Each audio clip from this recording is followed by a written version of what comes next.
Education একটা scoring subject sir.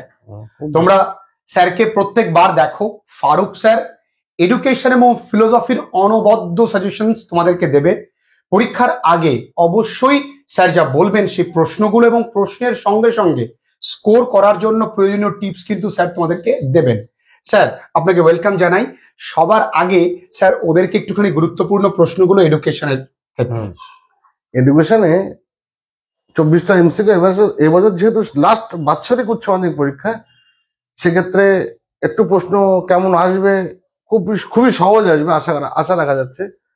এক্ষেত্রে 24টা MCQ, SAQ 16টা, আর broad প্রশ্ন 6টা। অন্যবারে 5টা আসে, কিন্তু এডুকেশনে 6টা আসবে। দুটো প্রশ্ন 4 4 8-এ আসবে, আর বাদ বাকি দুটো 4টে, মোট 6টা প্রশ্ন, 40টা নাম্বার থাকবে ব্রড কোশ্চেন। আমি ব্রড কোশ্চেন 40টা প্রশ্নই বলবো, 40 নম্বরের প্রশ্নটা বলবো। এখানে গ্রুপে এখানে 4টে সেকশন, বিভাগ খ, বিভাগ খ, বিভাগ ক, বিভাগ খ, বিভাগ গ আর বিভাগ ঘ। চারটে থেকে 4টে পার্ট করে কোশ্চেন আসবে। এখানে প্রথম চ্যাপ্টার হচ্ছে, প্রথম যে প্রশ্নটা আসবে বিভাগ কয় থেকে আসবে, দুটো কোশ্চেন থাকবে, একটা প্রশ্ন অ্যাটেন্ড করতে হবে, 4 নম্বরের প্রশ্ন।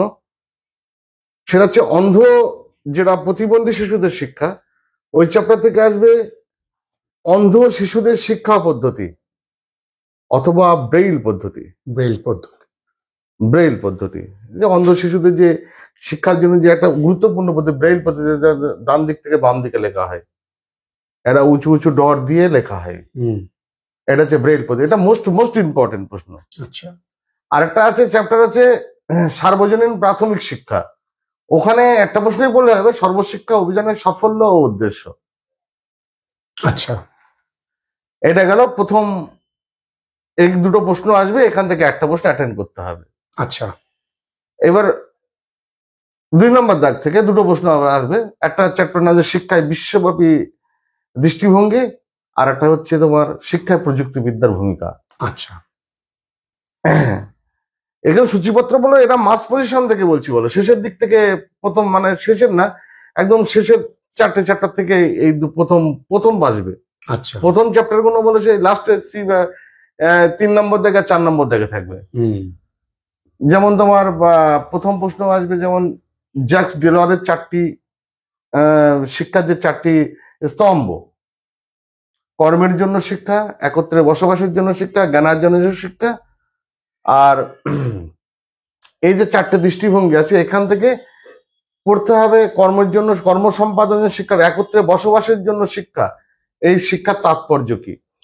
এটা যদি না পড়তে, প্রযুক্তিবিদ্যা কাকে বলে, শিক্ষায় প্রযুক্তিবিদ্যার ভূমিকা, এটা মোস্ট ইম্পর্টেন্ট কোশ্চেন। এটা গেল, এই দুটো প্রশ্ন পড়লে একটা প্রশ্ন পাবে, এখান থেকে 4 নম্বর প্রশ্নটা আসবে। তাহলে কত হলে গেল? 8 নম্বর হলো। এবারে 3 দাগে আসবে দুটো প্রশ্ন, 8 8 16, 8 নম্বর করে, একটা 8 নম্বর করে। এখান থেকে যেমন থাকবে প্রেরণা কাকে বলে, শিক্ষাক্ষেত্রে প্রেরণার ভূমিকা মানে মোটিভেশন, হ্যাঁ মোটিভেশন যেটাকে বলা হয়, প্রেরণার চক্র। তারপরে আগ্রহ কাকে বলে, শিক্ষাক্ষেত্রে আগ্রহের গুরুত্ব লেখো। আসতে পারে সাধারণ মানসিক ক্ষমতা, বিশেষ মানসিক ক্ষমতা বলতে কি বোঝো, স্পিয়ারম্যানের দ্বি উপাদান তত্ত্বটি চিত্র সহযোগে লেখো। আসতে পারে থার্স্টনের বহু উপাদান তত্ত্ব, ইহার সঙ্গে স্পিয়ারম্যানের দ্বি উপাদান তত্ত্বের পার্থক্যটি লেখো। এছাড়া আরো একটা কোশ্চেন আছে, থর্নডাইকের শিখনের সূত্র এবং শিক্ষাক্ষেত্রে যে কোনো দুটি সূত্রের প্রয়োগ লেখো। এই প্রশ্নটা মোস্ট ইম্পর্টেন্ট। আর যদি অন্তর্দৃষ্টিমূলক শিখন তত্ত্ব কোহলারের, এটা পড়ে রাখতে পারো, অসুবিধা নেই। আচ্ছা, আর শিক্ষায় রাশি বিজ্ঞান অঙ্কটা আছে, অঙ্কে সাধারণত হিস্টোগ্রাম, আয়তলেখের অঙ্ক, গ্রাফের যে অঙ্কটা আসে, অঙ্কটা দেয় না, সাধারণত দেয় না। যদি বলো কেন দেয় না, কিন্তু সিলেবাসে আছে, যদি বলো কেন দেয় না, এবার যেহেতু দিতে গেলে একটা করে গ্রাফ পেজ প্রত্যেকটা স্টুডেন্টকে কাউন্সিলকে দিতে হয়, ওই এক্সট্রা ঝামেলাটা নিতে চায় না। সুতরাং মোড মিডিয়ান আর মধ্যম মানের অঙ্কটাই দিয়ে দেয়। মানে গড়, মধ্যম মান আর ভূমিষ্ঠকের অঙ্কটাই, এই তিনটেই থেকে যে কোনো দুটো দেবে কিংবা একটা দিতে পারে, গড়টাই দেবে যাই বেশি। হিস্টোগ্রাম, আয়তন নিয়ে টেনশন করো, গ্রাফ নিয়ে কোনো টেনশন করার কারণ নেই।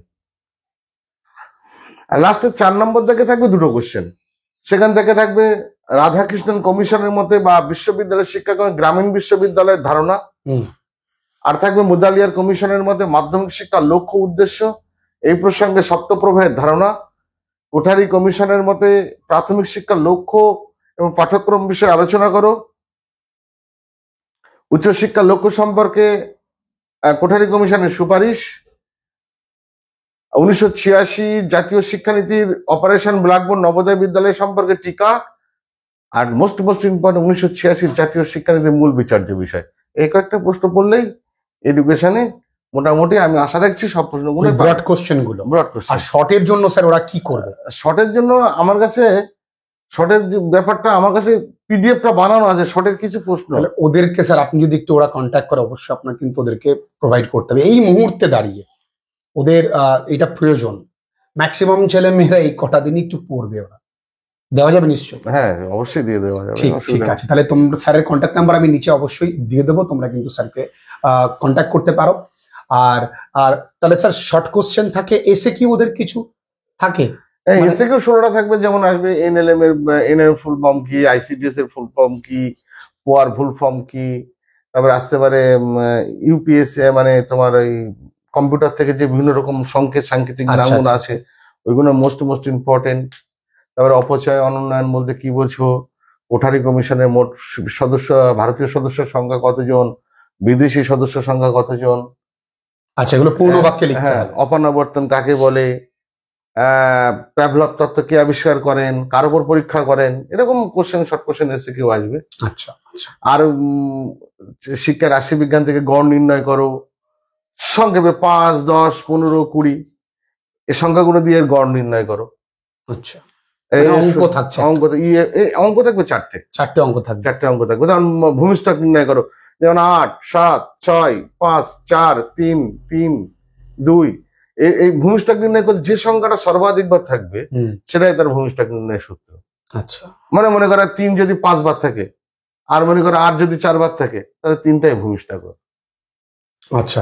এটা শর্ট প্রসেসের ক্ষেত্রে, কিন্তু ব্রড অঙ্কের ক্ষেত্রে ভূমিষ্ঠক নির্ণয় সূত্র আবার আলাদা।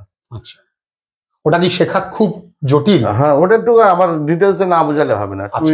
2 into mean minus 3 into median minus 2 into mean, এরকম সূত্র আছে। যারা প্র্যাকটিস করে তারা মোটামুটি পারবে। তাহলে এই কটা গুরুত্বপূর্ণ প্রশ্ন স্যার যেগুলো বলে গেলেন, আমি তো নিশ্চিত, কারণ প্রত্যেকবার স্যারের অব্যর্থ সাজেশনস থাকে, স্যার যা বলেন সেটাই আসে। তো এগুলো অবশ্যই দেখে যাবে এবং তোমরা এই প্রশ্নগুলোকে গুরুত্ব বেশি দেবে, এবং তোমরা যেগুলো অলরেডি পড়েছো সেগুলোও তো পড়বে। অবশ্যই তোমরা পড়বে। ভালো থেকো। আজকে ক্লাসটা এই পর্যন্তই।